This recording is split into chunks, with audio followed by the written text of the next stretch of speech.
बिस्मिल्लाहिर्रहमानिर्रहीम। अस्सलाम वालेकुम नाज़रीन कराम, मैं हूं मखदूम शहाबुद्दीन और आप देख रहे हैं मेरा फेसबुक और यूट्यूब चैनल। उम्मीद करता हूं आप सब लोग बखैर आफियत होंगे और जहां भी होंगे अपने अहले खाना समेत खुश भी होंगे और महफूज भी। नाज़रीन कराम, इस वक्त तहरीक अदम एतमाद में चंद ही घंटे बाकी रह गए हैं और वज़ीर आज़म इमरान खान अपनी सियासी ज़िंदगी की सबसे अहम तरीन इनिंग्स खेलने जा रहे हैं।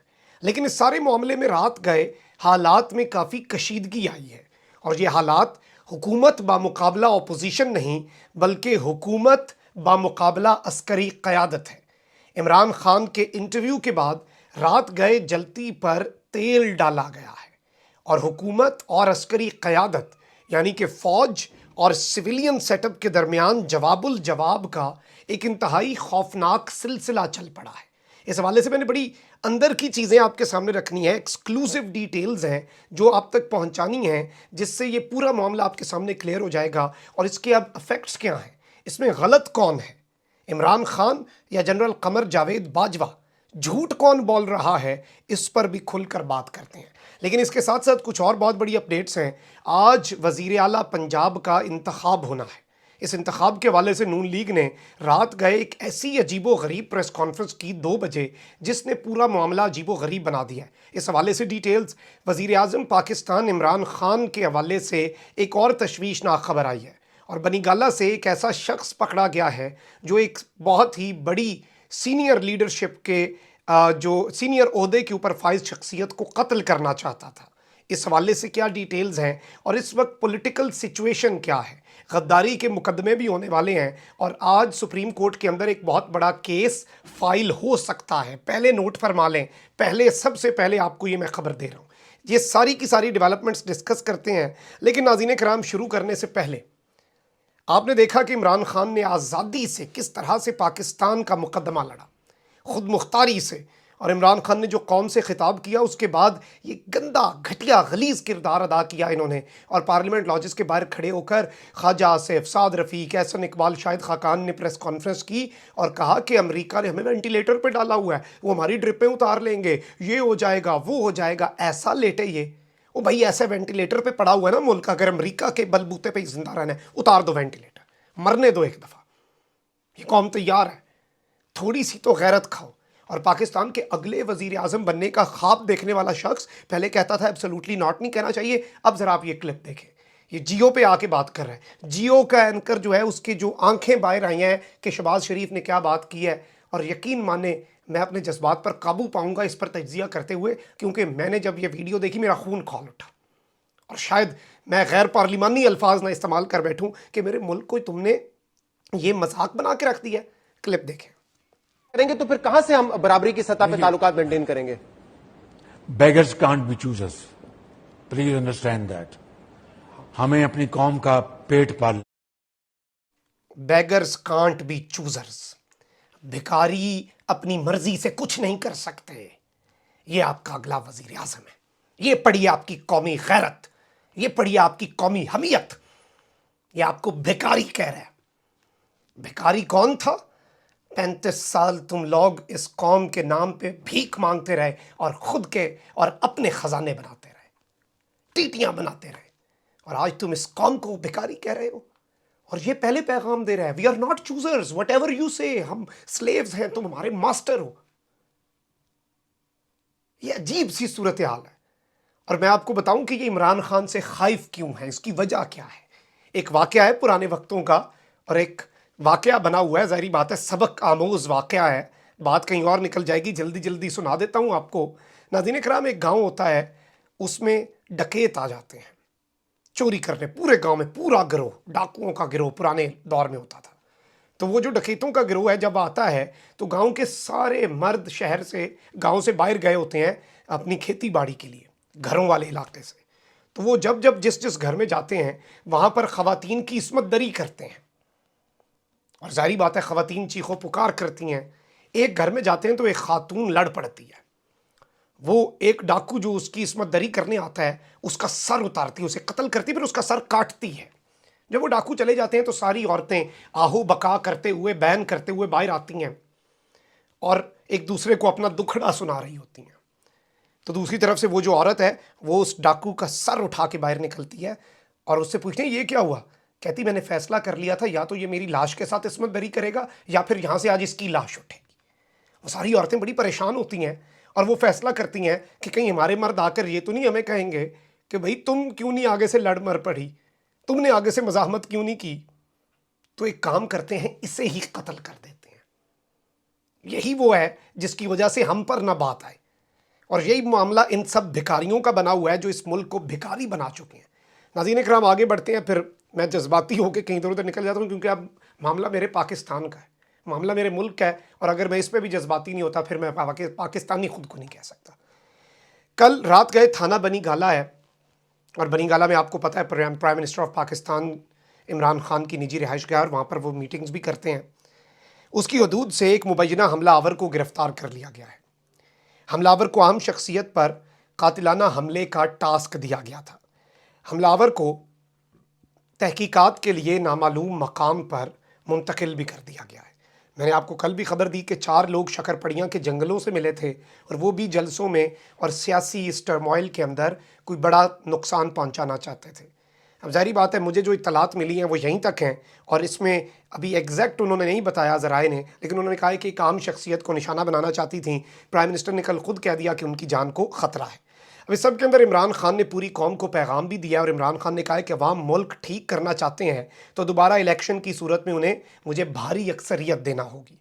और इस सारी की सारी सिचुएशन में मैं आपके सामने कुछ चीज़ें रख दूँ। नाज़रीन इकराम, उस्मान बुज़दार और उनका इस्तीफ़ा, उस हवाले से गवर्नर ने कल इस्तीफ़ा कबूल किया। उस्मान बुज़दार वज़ीर आला नहीं रहे। पंजाब की सूबाई काबीना तहलील हो गई, और आज सूबाई असम्बली का इजलास है। इसका एजेंडा भी जारी कर दिया गया है, और इसके अंदर बताया गया है कि आज सुबह 11 बजे होने वाले इजलास में पहले शेड्यूल जारी होना था। हुकूमती एजेंडे के मुताबिक अब वज़ीर आला पंजाब का इंतखाब भी आज ही होगा। दूसरी जानिब उस्मान बुज़दार का अहद तो तमाम हो चुका है, लेकिन अब ये खौफजदा हो चुके हैं। रात गए राना सनाउल्लाह इन सब ने प्रेस कॉन्फ्रेंस की, और इन्होंने कहा कि ये जो इस्तीफ़ा है ये सही नहीं हुआ, ये इस्तीफ़ा फिर से दें। इस्तीफ़ा फिर से ये क्यों कहना चाह रहे हैं? इस्तीफ़ा इसलिए नाज़रीन कराम ये फिर से कह रहे हैं कि ये गवर्नर को नहीं गया। गवर्नर ने मंजूर कैसे कर लिया अगर ये गवर्नर को नहीं था? और उस्मान बुज़दार साहब अभी भी हमारे वज़ीर आला हैं, एक दिन मज़ीद मिल जाए, क्योंकि आज इन्हें अपेरेंटली ये एक शिकस्त नज़र आ रही है। और इन्होंने कहा कि ये एक आइनी सुकम हो जाएगा। पंजाब असम्बली के अंदर भी आइन शिकनी कर दी गई है, इससे पहले स्पीकर कौमी असम्बली, लेकिन ये हमज़ा शहबाज को नामज़द तो कर चुके हैं। हमज़ा शहबाज वर्सेस परवेज़ इलाही होगा पंजाब असम्बली में, और चांसेस हैं परवेज़ इलाही के, इसलिए तो ये रात को रोना धोना शुरू हो चुके हैं। ऑलरेडी इन्होंने अपनी शिकस्त का माहौल तैयार करना शुरू कर दिया है। नाज़रीन कराम, PTI ने कारकुनों को अदम एतमाद वाले दिन वोटिंग जो है जिस दिन होनी है अदम एतमाद पर, डी चौक पहुंचने की कॉल भी दी, और एतवार की सुबह 10 बजे डी चौक पहुंचने की हिदायत की गई। जबकि इस सब के अंदर नाज़रीन कराम जो चीफ एडमिनिस्ट्रेटर हैं पाकिस्तान तहरीक इंसाफ के, उन्होंने कहा कि कारकुन तैयारियां शुरू कर दें, लेकिन उन्हें रोकने के लिए रात गए कंटेनर लगा दिए गए हैं, और कुछ तैयारियां की गई हैं ताकि PTI के कारकुन सुप्रीम कोर्ट के हुक्म के पेश नज़र वहाँ पर ना पहुँच सकें। रेड जोन की सिक्योरिटी फुल प्रूफ करने का फैसला हो चुका है, और किसी शख्स को जो गैर मुतलका है रेड जोन में दाखिले की इजाज़त नहीं दी जाएगी। रेड जोन दाखिले के लिए सिर्फ मारगला रोड का रास्ता इस्तेमाल किया जा सकेगा, और 3 लेयर्स कंटेनर जो हैं वो नस्ब किए जाएंगे ताकि अवाम का जम्मे गफ़ीर उसे गिराने में उसे प्रॉब्लम हो। और इस सब के अंदर कुछ चीज़ें हैं जो मैंने आपके सामने रखनी है। इतवार को रावलपिंडी से सियासी रैलियों को इस्लामाबाद आने की इजाज़त नहीं होगी। इतवार के दिन 2 शिफ्टों में 8000 एहलकार ड्यूटी पर तैनात होंगे। सिक्योरिटी के लिए 3000 एहलकार पंजाब पुलिस 1000 FC से मांग लिए गए हैं। सिक्योरिटी इंतजामात में रेंजर्स की मुआवनत भी हासिल होगी। पुलिस ने पार्लियामेंट लॉजेस आने वाले विजिटर्स का डाटा भी हासिल कर लिया है। रुकन को गैर ज़रूरी अफराद को लाने से रोकने के लिए स्पीकर से गुजारिश करने का फैसला भी हो चुका है। तो इस वक्त एक मुकम्मल तौर पर तैयारी हो चुकी है कि वहाँ पर एक बहुत बड़ा महाज लग सकता है। अवाम चार्ज्ड है, अवाम जज्बाती है, और जाहिर बात है कानून हाथ में किसी को नहीं लेना चाहिए। ये अवाम से भी दरख्वास्त होगी, और प्राइम मिनिस्टर या PTI भी इस चीज़ को प्रेफर नहीं करेगी। अब इस सब के अंदर इमरान खान की स्टेटमेंट पर आ जाते हैं, और जो रात गए जलती पर तेल का काम हुआ है उस पर कुछ चीज़ें डिस्कस कर लेते हैं। नाज़रीन कराम, वज़ीर आज़म पाकिस्तान इमरान खान ने कल स्टेटमेंट दी अरशद शरीफ को इंटरव्यू में। उन्होंने कहा कि एस्टैब्लिशमेंट ने 3 ऑफर्स दी, तहरीक अदम एतमाद, इस्तीफ़ा या इलेक्शन। अब ये एक बहुत बड़ी स्टेटमेंट थी, और एक ऐसी स्टेटमेंट थी जिसने एस्टैब्लिशमेंट के किरदार पर सवाल उठा दिया कि एस्टैब्लिशमेंट क्या कर रही है। इसके बाद एस्टैब्लिशमेंट के कुछ ज़राए ने कुछ साफ़ियों से गुफ्तगू की, मैंने भी कुछ चीज़ें कंफर्म की हैं और एस्टैब्लिशमेंट ने इसके ऊपर कहा कि हमें पीएम ऑफिस से कहा गया था कि आप मीडिएशन करें। जिस तरह से राहील शरीफ साहब को जब खान साहब का धरना था तो जो नवाज शरीफ गवर्नमेंट है उसने कहा था कि आप कोई बातचीत करें, बेशक न्यूट्रल रहें लेकिन आप बीच में बातचीत करें क्योंकि फ़ौज एक ऐसा इदारा है जिस पर सबका एतमाद है, जो हमारे मुल्क का फ़ख्र है। तो उन्होंने कहा कि जब हम प्राइम मिनिस्टर साहब के साथ बैठे तो फिर 3 ही पॉसिबिलिटीज़ डिस्कस हुई और चौथी पॉसिबिलिटी है भी कोई नहीं। एक तो यह है कि अदम एतमाद पर वोटिंग हो जाए, दूसरा यह है कि इमरान खान इस्तीफ़ा दे दें, तीसरा यह है कि इमरान खान इलेक्शन करवा दें। अब ये जो ऑफ़र है ये लेकर एस्टैब्लिशमेंट और ये तीनों पॉसिबिलिटीज़ अपोजिशन के सामने रखी। उन्होंने कहा कि हम अदम एतमाद के अलावा और कुछ नहीं करेंगे। अब ये बात वेल एंड गुड हो गई। खान साहब ने भी कहीं पर ये नहीं कहा कि एस्टैब्लिशमेंट ने कोई आके मुझे गन पॉइंट पे कहा कि ये इस्तीफा दो, ये कर दो। उन्होंने कहा कि ये 3 पॉसिबिलिटीज़ डिस्कस हुई और ये 3 ही पॉसिबिलिटीज़ हैं। मैं ज़ाती तौर पे ये समझता हूँ कि एस्टैब्लिशमेंट की वजाहत सिर्फ ये थी जो इमरान खान के बयान को इंटरप्रेट कर रहे थे कुछ टोकरा सहाफ़ी, इमरान खान साहब के बयान को जो कुछ इंटरप्रेट। लेकिन इसके बाद शहबाज गिल साहब ने स्टेटमेंट दी, मैं समझता हूँ उसकी ज़रूरत नहीं थी, जवाबुल जवाब के तौर पे ही थी वो स्टेटमेंट कि जी इमरान खान साहब जो हैं, और फिर उनके ट्वीट को अहमद मीर, ये गरीदा फारूकी और इस तरह के जो सारे बदबूदार सहाफ़त के अलमबरदार हैं उन्होंने भी इसके ऊपर फिर बहुत प्रोपेगेंडा किया। शहबाज गिल साहब ने ट्वीट किया रात गए कि इमरान खान ने इन 3 चोरों से किसी किस्म का रास्ता नहीं मांगा, वज़ीर आज़म आखिरी गेंद तक लड़ेंगे और पाकिस्तान को इमरान खान पर फ़ख्र है। इस पर अहमद मीर ने लिखा कि वज़ीर आज़म ने बज़ाते खुद फ़ौजी क़यादत के ख़िलाफ़ फ़ेक न्यूज़ फैलाई जिसकी तरदीद ARY के ज़रिए की गई। आप जियो को जुटलाते जुटलाते आज ARY को भी जुटला रहे हैं, बहुत जल्द अब अपने खान साहब को भी जुटला देंगे। गरीदा फारूकी लिखती है कि अस्करी ज़राए की और अस्करी ज़राए के लिए तरदीद दर तरदीद शहबाज गिल के हाथों करवाई जा रही है। मैं इसलिए बात कर रहा हूँ कि इस जवाबुल जवाब की ज़रूरत नहीं थी क्योंकि अस्करी क़यादत ने किसी सूरत, और खान साहब क्लियरली कह चुके हैं कि मैं फ़ौज से मेरा कोई शिकवा नहीं, मेरे अच्छे ताल्लुकात हैं और मैं फ़ौज के ख़िलाफ़ कॉन्स्पिरेसी को बर्दाश्त भी नहीं करूँगा। लेकिन इस तरह के मौक़े देने से पहले, और ये ऐसी स्टेटमेंट्स होती हैं कि जवाबुल जवाब पर नहीं आना चाहिए। और इसके अंदर अब ये मामला इतना ख़राब किया जा रहा है सोशल मीडिया पर, पाकिस्तान की अफवाज के ऊपर इस पर कीचड़ उछाला जा रहा है कि अब आप ISPR की तरफ से भी एक नैरेटिव जो है या एक स्टेटमेंट एक्सपेक्ट कर सकते हैं क्लैरिफिकेशन की। ऑल्दो प्राइम मिनिस्टर ने जो कहा वो भी ठीक है, वो बात बिल्कुल उन्होंने अपनी तरफ से ठीक की।